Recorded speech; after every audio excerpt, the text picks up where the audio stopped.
मैं भूला नहीं हूँ गाँव को, बस खो गया हूँ शहर में। मैं भूला नहीं हूँ गाँव को, बस खो गया हूँ शहर में। मजबूरी साथ दौड़ती है भुला, रात में दोपहर में।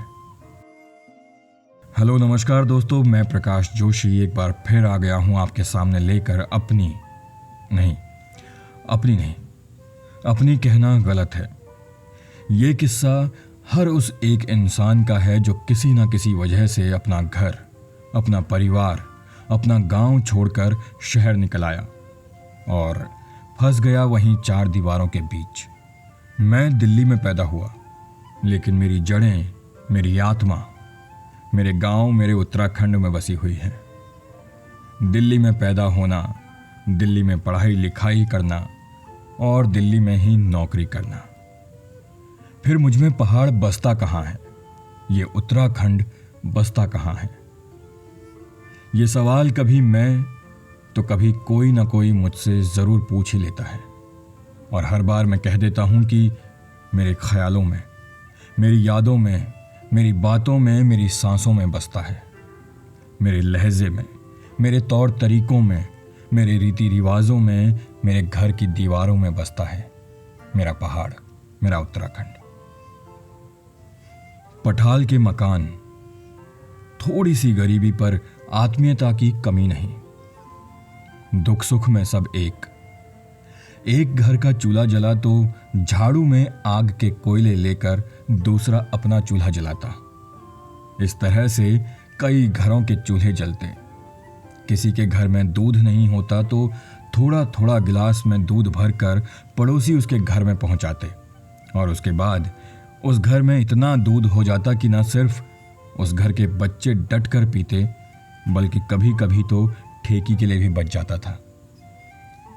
एक की बेटी की शादी होती तो पूरा गांव जुट जाता था। याद आता है तिमिल के पत्ते तोड़कर लाना और शादी के लिए पत्तल पूड़े बनाना।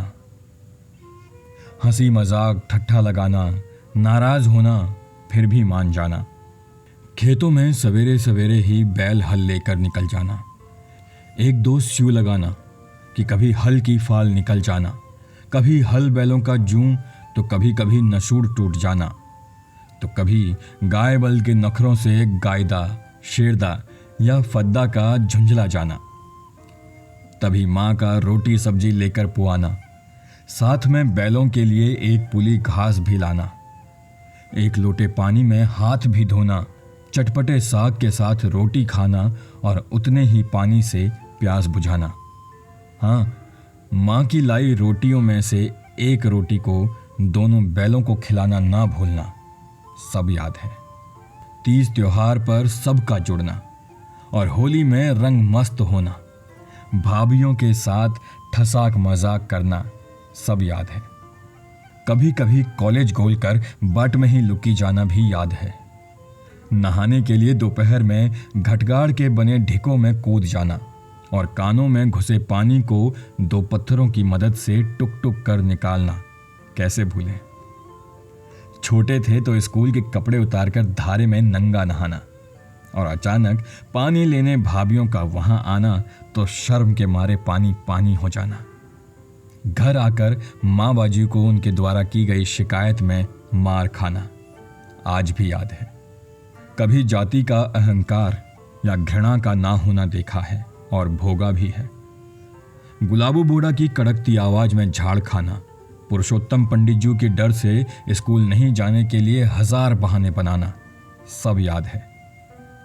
गांव में सभी फसलें भी खूब होती थी। वो गेहूं की दैंड करना, मडुआ और झुंगर मारना, मांस, गहत और भट के लगुले को डंडों से कूटना, कौन भूलेगा। कैसे कहूं कि याद नहीं अब कुछ भी, जबकि कभी भूला ही नहीं कुछ भी। जिस समय को इतने अच्छे से जिया हो उसे कौन भूलेगा। आज भले ही शहर में हैं, लेकिन दिल में तो अब भी गांव ही बसता है। फिर न जाने क्यों वो मेरे गांव का आदमी मुझ पर हंसता है।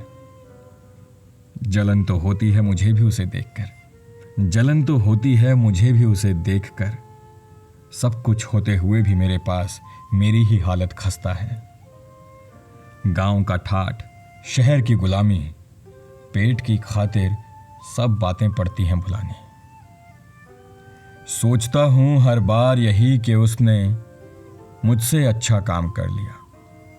सोचता हूं हर बार यही कि उसने मुझसे अच्छा काम कर लिया। मैंने क्या कमाया शहर आकर, बस 4 दीवारें। मैंने क्या कमाया शहर आकर, बस 4 दीवारें। उसने पूरा गांव अपने नाम कर लिया। तो दोस्तों, आज का ये किस्सा मेरा नहीं है, ये हमारे एक दादाजी हैं, उनकी फेसबुक वॉल से लिया गया है। उन्होंने अपनी फेसबुक वॉल पे शेयर किया था, अपनी भावनाओं को वहाँ पर उन्होंने व्यक्त किया था। बस भावनाओं को समझना है और कुछ नहीं। आई होप कि आपको ये अच्छी लगी होगी। Thank you so much.